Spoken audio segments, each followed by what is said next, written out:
Ici Yehoshua Lévi pour sa chronique de la Révolution. Encore une fois, chers amis, ce qui m'intéresse, ce n'est pas tellement comment les goïms ont réagi par rapport à la Révolution. En tout cas, c'est très intéressant, c'est vrai, mais je vous ai dit au début de cette série de chroniques ce que j'en pensais.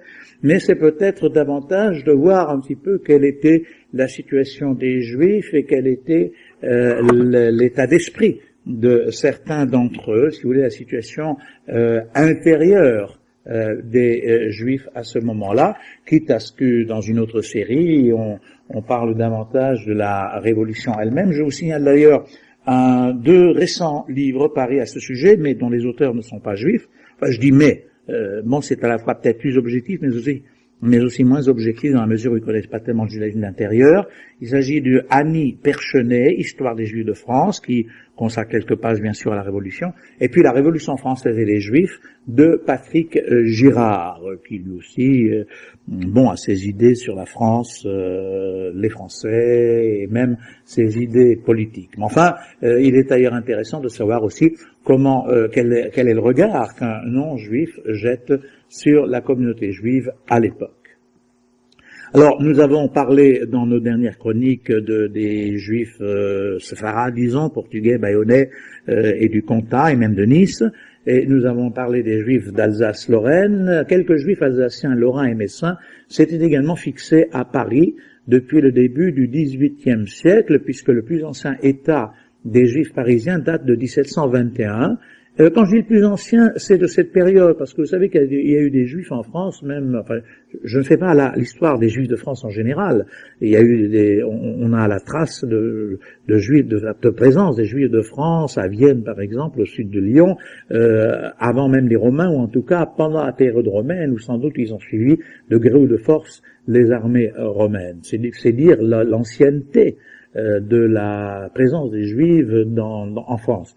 Mais je vous parle de la période pré-révolutionnaire, c'est-à-dire du XVIIIe et XIXe siècle. Eh bien, le plus ancien état des Juifs parisiens date de 1721, de cette période, et comporte les noms de 25 Juifs tudesques, des Ashkenaz, si vous voulez, dont ceux de 5 aubergistes venus pour donner à manger à des Juifs, ce qui montre d'ailleurs qu'il y avait déjà suffisamment de Juifs de passage qui nécessitaient un restaurant, sans doute un restaurant cachère. Donc ça allait supposer l'existence d'un groupe beaucoup plus important. L'atteste également la présence d'un boucher cachère, Hori, fils d'un rabbin, Jacob Worms. Le groupe Ashkenaz de la capitale est suffisamment important pour obtenir en 1736 le droit d'enterrer ses morts dans le jardin d'un aubergiste de la Villette, mais, je cite, nuitamment, sans bruit, sans scandale et sans appareil. La synagogue des Ashkenazim est ouverte par Jacob Worms lui-même, et puis elle est fermée une première fois à l'issue d'une perquisition, mais des oratoires privés fonctionnent dans les quartiers qu'ils affectionnent, ceux de la rue Saint-Denis et de la porte Saint-Martin. Ce groupe s'enrichit même de quelques étrangers, dont le polonais Zalkin Turwitz, que nous retrouvons au moment du concours de Metz et au sujet de la Révolution, d'une étude sur les Juifs pré-révolutionnaires, et de Liefman Kalmer, père de 2 guillotinés durant la Terreur, personnage, je crois, hors du commun, qui réussit l'exploit d'acheter la baronnie de Piquigny dans la Somme et de tenter de nommer le curé du lieu en application d'un privilège seigneurial. Oui. Ça l'amène à ouvrir contre l'évêque d'Amiens un interminable procès assez significatif des changements en cours. Plusieurs autres juifs fortunés, notamment Cerbère dont je vous ai déjà parlé, séjournent fréquemment à Paris où leurs affaires les appellent, bien que soumises à l'arbitraire du lieutenant de police et de ses fonctionnaires qui effectuent de fréquentes descentes dans les maisons habité par des Juifs, la présence ashkénaze dans la capitale est reconnue lorsque Cerbère obtient pour ses frères le droit d'acheter un cimetière à Montrouge. Le caractère toutefois semi-légal ou semi-clandestin de cette présence nous amène à nous interroger sur le statut réel des Juifs dans la France de l'Ancien Régime. Une chose est claire, bien que soumis pour la plupart à des lois discriminatoires, les Juifs sont français et non pas étrangers, comme veulent le faire croire trop d'historiens pour lesquels la Révolution non seulement émancipera, mais aussi naturalisera les Juifs. Non, Les lettres patentes accordées aux différents groupes par les souverains ne laissent planer aucun doute quant à la qualité de Français et de sujets régnicoles, comme on disait, des Juifs. Les lettres de patente de 1776, accordées aux Portugais et Espagnols dont je vous ai parlé, stipulaient qu'ils devaient être traités et regardés ainsi que nos autres sujets nés en notre royaume et réputés tels tant en jugement que dehors. Il en allait de même pour les Juifs messins, lorrains et alsaciens dont je vous ai parlé, membres de nations juives régnicoles, et si bien considérés comme français que le gouvernement n'hésita pas lors de l'affaire Nathan-Aaron à menacer de sévères représailles le canton de Berne, qui avait cru possible d'expulser un négociant juif alsacien sous le prétexte que les dispositions des traités commerciaux entre Berne et France ne s'appliquaient pas aux Juifs, ces derniers n'étant pas français justement. Les Juifs l'étaient, à preuve leur faculté de tester et de transmettre leurs biens à leurs descendants, parents ou collatéraux. Le Trésor royal tenta bien de faire jouer à son profit le droit d'aubaine, qui permettait la confiscation des biens des aubains, c'est-à-dire des étrangers, en l'appliquant aux Juifs décédés à Paris ou dans les possessions françaises d'Amérique. À chaque fois, les parlements, saisis par les familles, jugèrent non conforme à la loi cette prétention, et l'avocat d'un Juif, Vidal, résumait assez bien l'opinion couramment admise en proclamant, je cite, « En vain objecterait-on qu'il était juif pour en conclure qu'il n'était point français. En France, comme ailleurs, ce n'est pas la religion, mais l'origine, la naissance, qui font que l'on est français ou de toute autre nation, athée ou déiste, juif ou catholique, protestant ou mahométan, peu importe. Si l'on est né en France de père et mère français, si l'on n'est point expatrié, l'on est naturel français et non joui de tous les droits des citoyens. » Bien que sujets du pape, les Avignoniens et les Comtadins étaient eux aussi régnicoles en vertu des privilèges concédés à tous les habitants des États français du Saint-Siège par François Ier. À la mort d'Israël Bernard de Valabrègue, dont je vous ai parlé, qui était secrétaire interprète du roi pour les langues orientales, le procureur du domaine royal voulut faire jouer le droit d'aubaine. Mais la veuve, Esther d'Alpuget, sollicita le concours de la municipalité d'Avignon, qui, bien que judéophobe, se montra fidèle à la lettre de la loi, en rappelant que les Juifs qui habitent en cette province sont citoyens et réputés pour tels, jouissent des droits des autres citoyens, sont régis par les mêmes lois et notamment pour tout ce qui concerne les successions, soit par testament, soit ap intestate, et qu'enfin, ils sont pour le temporel et en tout ce qui ne regarde pas la religion traités et jugés comme les autres citoyens selon le droit écrit ou romain qui a lieu dans la dite province du comtat vénessin. Cette jouissance de la qualité de citoyen, nonobstant les incapacités légales découlant de l'appartenance au judaïsme, faisait les habitants des carrières des régnicoles auxquels étaient applicables les privilèges accordés par la France aux Avignoniens et aux Comtadins. Les Juifs sont donc français, persécutés mais français. La possession de lettres patentes leur octroie la possibilité d'habiter légalement dans certaines régions, le sud-ouest, Metz, la Lorraine et l'Alsace, et annule de ce fait l'application de l'édit d'expulsion dont le dernier avait été édité en 1394 dans ces régions. Partout ailleurs, hormis ceux qui ont pu obtenir des lettres de naturalisation qui les relèvent des incapacités inhérentes à la religion, les Juifs n'ont pas le droit de citer, même s'ils bénéficient d'une tolérance tacite suffisamment inscrite dans les mœurs pour sembler être une loi. Il est vrai que le nombre de personnes concernées par cette tolérance est faible, à peu près 1500 sur un total de 40 000 Juifs.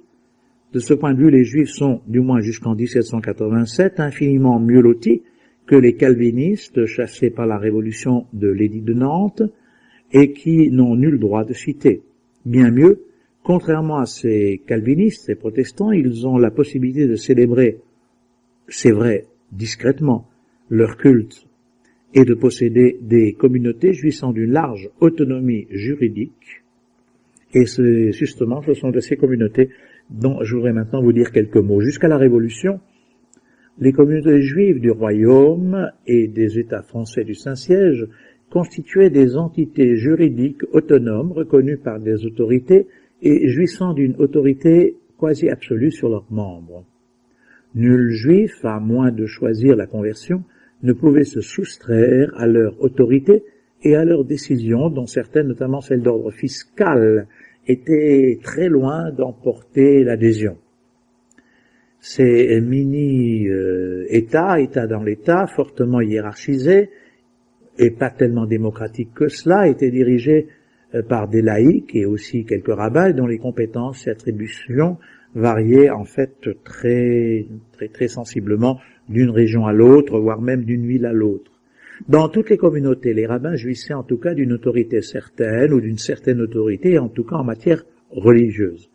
Et leur pouvoir n'était de ce point de vue-là pas tellement négligeable à Metz, en Lorraine et en Alsace, alors qu'à Bordeaux, en Avignon et dans le Comtat, ils étaient de simples fonctionnaires, de simples salariés, révocables à tout moment et dont la vie poliment sollicitée, oui, mais importait finalement très peu, c'étaient les notables, les présidents qui dirigeaient.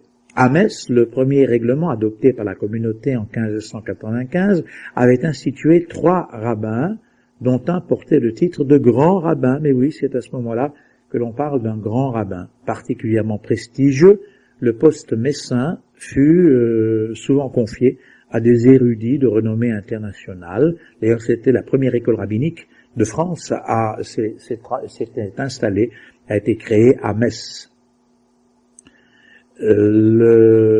Particulièrement important donc, il était sans commune mesure avec le rabbinat de Lorraine ou celui du comtat immédiat de Créange qui avait juridiction pour la Lorraine.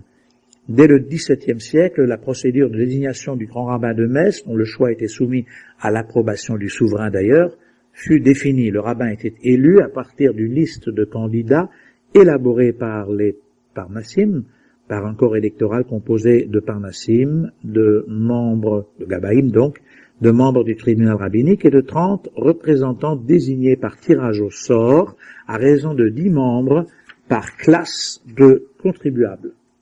Seuls les indigents à la charge de la communauté étaient exclus, bien sûr, du vote. Je dis bien sûr parce que, bon, voilà, qui suivait immédiatement la désignation des délégués. C'est-à-dire que maintenant, quelqu'un qui, pour des raisons quelconques, n'est pas membre, n'a pas payé sa cotisation, en principe ne participe pas non plus aux élections, même du président. Engagé pour 3 ans ou pour 6 ans, le rabbin avait 3 fonctions essentielles: l'enseignement, la prédication, comme on disait, et la juridiction. Alors, en ce qui concerne justement la juridiction, de très larges pouvoirs étaient reconnus aux rabbins qui pouvaient juger les litiges entre juifs et qui avaient à connaître les actes relevant de la juridiction gracieuse. Pour faire appliquer ces décisions, allant de l'amende, du knas jusqu'au kherem, en passant peut-être par la prison, le tribunal rabbinique disposait de la force publique. De nombreux juifs tentèrent d'ailleurs de se soustraire à la juridiction rabbinique en faisant appel de ces décisions devant le Parlement de Metz. Ce fut par exemple le cas de Jacob Schwab en 1709. Il obtint gain de cause puisque le Parlement statua qu'il regardait la juridiction rabbinique comme dépendant de la volonté des parties et qui ne pouvait être contrainte à la reconnaître. Alors, je dois dire que même moi, il m'est arrivé dans ma carrière rabbinique d'essayer de juger, mais à condition bien entendu que les 2 parties soient d'accord et qu'elles s'engagent par avance à accepter ce jugement et à ne pas s'adresser à ce moment-là à quelque autre juridiction, sinon ce serait trop simple. Je vais devant le rabbin à condition que j'obtienne ce que je crois être mon droit, et puis si ce n'est pas le cas, eh bien alors il y aura toujours la possibilité d'aller ailleurs. Cette conception fut réaffirmée dans un arrêt du mois de mai 1734. Un arrêt interdit même aux rabbins et à ses adjoints de ne percevoir aucune rétribution sous prétexte de confirmation de tutelle de tous actes concernant la gestion des biens de mineurs. Une semaine plus tard, un autre arrêt faisait défense aux rabbins d'user de l'excommunication, du kherem donc, pour conserver la juridiction de juif à juif, et à quiconque de la stipuler dans les compromis et autres actes écrits concernant la vie particulière. Une telle décision était particulièrement dangereuse car elle privait les rabbins d'un moyen redoutable de coercition en ce qui concerne la levée des impôts et des taxes. Les syndics eux-mêmes, les présidents, bataillèrent ferme pour revenir à la conception antérieure et ils eurent d'ailleurs provisoirement satisfaction puisque les lettres de patente de 1777 firent défense aux Juifs de décliner, donc de refuser la juridiction rabbinique, et un arrêt du 21 décembre 1782 rendit force exécutoire aux décisions du tribunal rabbinique. Mais le Parlement messin enregistra ces lettres patentes en ajoutant qu'après le prononcé de la sentence rabbinique, les Juifs pourraient faire appel devant les tribunaux civils sans avoir à craindre le kherem. Restait donc comme seul moyen de pression efficace la pression sociale, morale, à l'intérieur du groupe juif, une pression qu'ils exerçaient avec une vigueur particulière. C'est un peu ce qui se passe lorsque, par exemple, un mari récalcitrant ne veut pas donner le guet, le divorce à sa femme, divorce religieux, pour la faire chanter, enfin pour toutes sortes de raisons. Alors évidemment, n'ayant plus la force exécutoire, les rabbins sont tout à fait démunis, alors on crie au scandale, on leur dit oui, mais il faudrait quand même à ce moment-là que le divorce civil prime. Non, il faudrait simplement que les gens qui ont commencé par se marier religieusement et librement religieusement n'arguent pas tout d'un coup du fait qu'ils auraient perdu la foi pour ne pas accorder le divorce religieux afin de libérer leurs femmes. Il existe d'ailleurs de ce point de vue-là une possibilité, un recours ultime, puisque le fait de ne pas donner le guet religieux empêche la femme juive de se remarier religieusement, donc elle est ainsi punie, c'est une intention manifeste de nuire, et elle pourrait engager une action judiciaire contre le mari récalcitrant, justement dans l'intention manifeste de nuire. Et il existe des tribunaux qui ont accepté. Mais enfin, voilà, nous en sommes en 1777, et cette pression s'exerce donc avec une certaine vigueur pour garder la possibilité de légiférer. Ainsi, pour avoir attaqué devant la juridiction civile ses collègues et le tribunal rabbinique, le syndic Wolf Kahen, le président, fut exclu à vie de toute charge honorifique à l'intérieur de la communauté. Aujourd'hui encore, si quelqu'un va sans aucune raison devant la juridiction civile, eh bien, un juif, j'entends, un juif contre un autre juif, eh bien, il peut être frappé de kherem. En Lorraine et dans le comté de Créange, un système identique avait fonctionné. Les Juifs avaient la possibilité de faire appel devant le Parlement de Nancy, qui, comme celui de Metz, demanda au rabbin de lui fournir un abrégé de la jurisprudence rabbinique pour pouvoir traiter en connaissance de cause les affaires qui lui seraient soumises et qui concerneraient les Juifs. Dans l'Alsace voisine, l'institution du rabbinat est attestée dès le XVIe siècle et fut confirmée par les souverains lors du rattachement de la province à la France. En 1681, Louis XIV créa un rabbinat d'Alsace et en juridiction à la préfecture de Haguenau, puisque vous savez qu'à Strasbourg, eh bien, il n'avait pas le droit d'habiter. En 1697, un nouveau rabbinat fut créé à Haguenau. Dans la seconde moitié du XVIIIe siècle, 5 rabbins existaient en Alsace, Haguenau donc, mais Mutzig, Niedernahe, Buxwiller et Ribeauvillé, dont les titulaires étaient désignés par les autorités et avaient pouvoir civil pour tous les litiges entre juifs, à l'exception des affaires criminelles.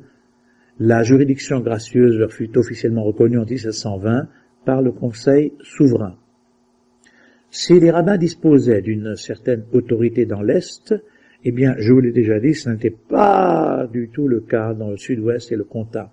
À Bordeaux et Bayonne, l'institution du rabbinat était beaucoup plus récente d'abord, en raison du retour tardif au judaïsme, puisque c'était les maranes. Le rabbinat de Saint-Esprit était de loin le plus prestigieux, le chacham, comme on disait, le sage, ou grand rabbin, avait autorité sur les communautés voisines. Le rabbinat de Bordeaux était autonome, choisi, nommé et salarié par les administrateurs laïcs. Les rabbins signaient les procès-verbaux des assemblées, mais n'avaient pas le droit de vote. Et je me souviens que, de nos jours encore, au début de ma carrière, eh bien, les consistoires eux-mêmes ne voulaient pas que certains d'ailleurs se réunissaient sans la présence du rabbin, et d'autres acceptaient éventuellement les rabbins, mais sans droit de vote. Et les rabbins ne participaient à l'époque de manière indirecte à la gestion des affaires. Tenant les registres d'état civil, ils furent parfois consulté par le Parlement de Bordeaux lorsque celui-ci avait à juger des litiges entre juifs ou des affaires relevant du statut personnel. Dans le comtat, les rabbins avaient un rôle encore plus effacé, si j'ose dire, nommés et salariés par les laïcs. Ils ne siégeaient pas du tout au conseil, donc au consistoire, mais pouvaient y être admis à condition de ne pas être étrangers, ce qui était le plus souvent le cas d'ailleurs. Leur fonction se limitait à l'enseignement et à la prédication, accessoirement à l'abattage rituel lorsqu'il n'y avait pas de sagataire, comme on disait, c'est-à-dire d'abattage rituel, de shochet. Il ne semblait pas que le tribunal rabbinique ait joué un grand rôle, les contadins volontiers procéduriers usant largement de la possibilité qui leur était offerte de soumettre leurs litiges directement aux tribunaux civils. À l'intérieur des communautés, le pouvoir réel appartenait donc, il faut le dire, au président, aux laïcs, aux syndics, comme on disait, généralement élus au suffrage censitaire. À Metz, les syndics dont le nombre oscillait entre 6 et 12 étaient élus pour un mandat reconductible de 3 ans par un collège de 90 membres recrutés dans les 3 classes de fortune. Ce corps électoral désignait 21 membres, 7 par classe de fortune, qui élisaient les syndics. Ceux-ci devaient répondre à de strictes conditions d'éligibilité, être mariés depuis 32 ans, je dis être marié, oui je répète, être marié depuis 32 ans, non pas avoir 32 ans et être marié, mais être marié depuis 32 ans, ne pas avoir de lien de parenté avec les autres syndics, avoir une autorisation de séjour, et puis disposer d'une fortune minimale fixée à 5 000 florins, et en fait entre 10 à 20 000 florins, donc avoir de l'argent. Alors évidemment c'est un peu gênant, parce que quand on a de l'argent on veut tout légiférer, on se croit tout permis, souvent. Mais d'un autre côté, on est aussi peut-être au-dessus de la mêlée, ce n'est pas non plus mauvais. Au XVIIIe siècle, le sens exigé fit qu'on assista à une monopolisation de la charge du syndic entre une douzaine de familles, les grandes familles, les grosses familles riches. Le rôle des syndics était de surveiller l'application des statuts, de faire la police du quartier juif, d'établir le rôle des impôts et de lever les impôts, de gérer les organisations de bienfaisance et de veiller au bon déroulement du culte ainsi qu'à l'entretien des immeubles communautaires. En Lorraine, l'ordonnance de 1721 avait institué pour syndic des Juifs Moïse Alcan, auquel fut adjoint Léon Goucho. Isaïe Baer fut nommé syndic en compagnie des fils de Moïse Alcan et de Léon Goucho, donc toujours les mêmes qui se retrouvent après. 5 syndics en 84, tous installés à Nancy, dirigeaient le judaïsme lorrain. Il s'agissait d'ailleurs de 3 frères Baer, Baer Isaac, Baer Meyer et Louis Isaac, ainsi que de Samuel Alcan, tiens encore lui, et Israël Meyer Marx. Dans le comté de Créange, un Parnasse, donc un Gabbai, faisait fonction de syndic et était doté des mêmes pouvoirs que ses collègues messins et lorrains. En Alsace, l'organisation des communautés existait à l'échelon local et provincial. Dans chaque communauté, le pouvoir était assuré par un préposé, un Parnasse, élu par les contribuables, mais dont la nomination devait être confirmée par les préposés généraux de l'intendant. Vous savez qu'aujourd'hui encore, la nomination des rabbins doit être confirmée par le ministre du culte en ce qui concerne l'Alsace-Lorraine. À l'échelon régional, 2 ou 3 préposés généraux assistés d'un trésorier, d'un secrétaire de la communauté de fonctionnaires étaient élus pour un mandat reconductible de 3 ans par une assemblée où siégeaient les préposés locaux et quelques notables. Désignés par le terme de syndics généraux, ces préposés généraux, autrefois porte-parole de leur communauté auprès des autorités, furent réduits en fait par des lettres patentes au rôle de simples exécutants des décisions royales et de collecteurs d'impôts, puisqu'il leur appartenait surtout de dresser les rôles fiscaux et de faire surtout le nécessaire pour entrer les sommes fixées et dues. À la veille de la Révolution, donc, le syndic général des Juifs alsaciens était Cerbère, un riche maquignon, je veux dire un marchand de bestiaux, devenu fournisseur aux armées. Il était né à Mendelsheim, il s'est installé à Bischheim, et obtint de Louis XVI, en 1775, des lettres de naturalité le relevant de toutes les incapacités liées à sa qualité de juif. Ayant acquis la seigneurie de Tromblaine près de Nancy, il n'avait rien du juif de cour tel qu'il pouvait exister dans l'Allemagne d'alors. Il était cependant le leader du judaïsme alsacien est donc l'interlocuteur privilégié des autorités. Il jouera un très très grand rôle lors de la Révolution. Alors dans le sud-ouest, les communautés ou nations étaient dirigées par un conseil des anciens, composé de 13 membres élus par 4 classes de fortune, renouvelés chaque année. Les 13 anciens, à la tête desquels se trouvait un premier syndic, se recrutaient dans un petit nombre de familles fortunées. Le conseil repartissait et levait l'impôt, dirigeait la caisse de secours et représentait la nation auprès des autorités des corps constitués. Enfin, en Avignon et dans le comtat, un même régime, censitaire, enfin, vous savez, même chez les goïms, les députés vont être élus d'une manière censitaire, c'est-à-dire selon les fortunes. Il présidait à la désignation des syndics appelés baillons, chargés de veiller à l'application des askamot, des statuts, rédigés avec des factures d'articles. Les baillons étaient désignés par 3 classes de contribuables, au nombre de 12 à Avignon et à Carpentras, de 2 à Cavaillon et à L'Isle-sur-Orge. Les baillons élus pour 1 an seulement formaient un conseil dont les décisions devaient être prises à la majorité absolue. Dans certains cas, il était prévu de faire appel à un parlement général, c'est-à-dire une assemblée de tous les habitants de la carrière. Les membres du conseil étaient assistés d'adjoints, remplissant des fonctions précises telles que les baillons des luminaires, équivalent des marguilliers, ou le baillon de la confrérie de la Terre Sainte chargé de récolter les fonds en faveur des pauvres de Jérusalem et de les donner aux shlichim, mais oui. Aucune organisation communautaire, ceci dit, ne réunissait les 4 carrières. Dans les localités du royaume existaient des groupes juifs importants, Paris et Lyon. Chaque groupe désignait un syndic, généralement reconnu par les autorités. À la fin donc de l'Ancien Régime, on assista à une timide ébauche d'unification des communautés lyonnaises, parisiennes et marseillaises, à l'initiative des autorités elles-mêmes qui confièrent à Jacques Pereire à Paris, à Élie Rouget à Lille et à Daniel de Beaucaire à Marseille le soin de représenter tous leurs coreligionnaires portugais, avignonnais, comtadins ou allemands et de leur délivrer des autorisations de séjour. C'est là une notable exception, car les autres groupes juifs n'avaient en fait aucune organisation commune, et c'est vrai qu'il faudra attendre Napoléon pour que, à côté de beaucoup de mal qu'il va faire aux Juifs, il y aurait cette organisation dont il faut d'ailleurs, cette centralisation jacobine, dont il faudra d'ailleurs encore attendre, avoir un peu de recul pour finalement faire le bilan réel des consistoires.